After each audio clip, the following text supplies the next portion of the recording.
Le tour du monde en 80 jours. On connaissait le film, le dessin animé, le livre, bien entendu, la pièce de théâtre, et maintenant il y a la comédie musicale. Sacré Jules Verne, hein. J'ai fait le compte. 3 films. Je suis beaucoup dans les calculs ce matin. Oui, dis donc. 3 films, dont un avec Jackie Chan et Cécile de France. Une série animée. Normalement, on vous a mis toutes les affiches. Une BD, une série télé avec Pierce Brosnan, une autre en préparation. Bref, le tour du monde en 80 jours, c'est une histoire indémodable qui a été publiée en 1872 quand même, hein. Et c'est vraiment une aventure qui continue de plaire aux enfants.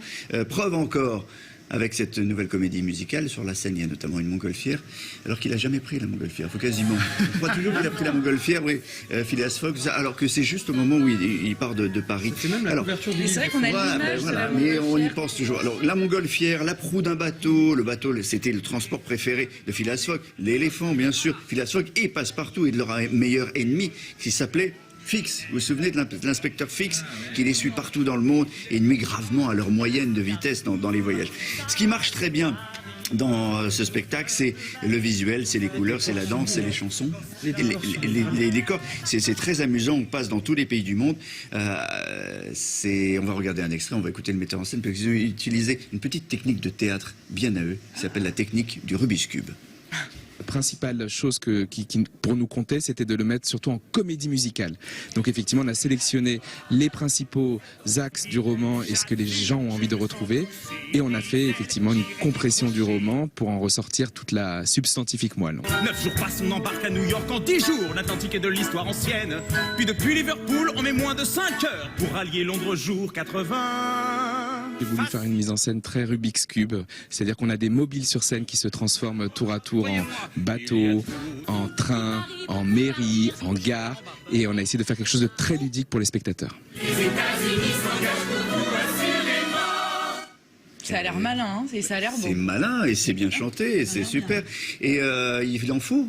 Parce que les enfants... Les enfants, c'est un public facile à capter. Est-ce que c'est pour les enfants ou pour les adultes? Alors, c'est quand même plutôt pour les enfants, mais il y a toujours un petit adulte qui les... Moi ça m'intéresse.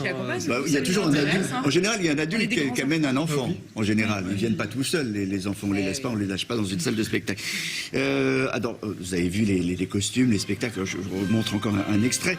Il y a une princesse indienne. Bon, voilà. Donc, c'est avec ça qu'on capte l'attention des enfants. Mais les enfants, si on ne capte pas leur attention, ils font un bruit fou, ils s'en moquent. Donc, faut être... C'est un public exigeant, les enfants. En tout cas, c'est ce que disent les acteurs. Il y a moins de filtres. Ils vont rigoler ou dire qu'ils aiment pas si jamais et tout. Ils peuvent se lever, ils peuvent faire du bruit. À Mogador, il y a 1600 places. Dans la salle, ça peut être des réactions hyper naturelles, mais hyper violentes. Ils se gourrent pas en fait sur la marchandise. C'est soit ils y croient, soit ils y croient pas. Il n'y a pas de demi-mesure. Et en fait, c'est très émouvant pour nous aussi quand on sent qu'ils sont avec nous. Voilà, enfin là, ils y croient, l'histoire de la montgolfière, le train, tout ça dans des valises, ils y croient, et c'est quand même un bel exploit. Alors ça,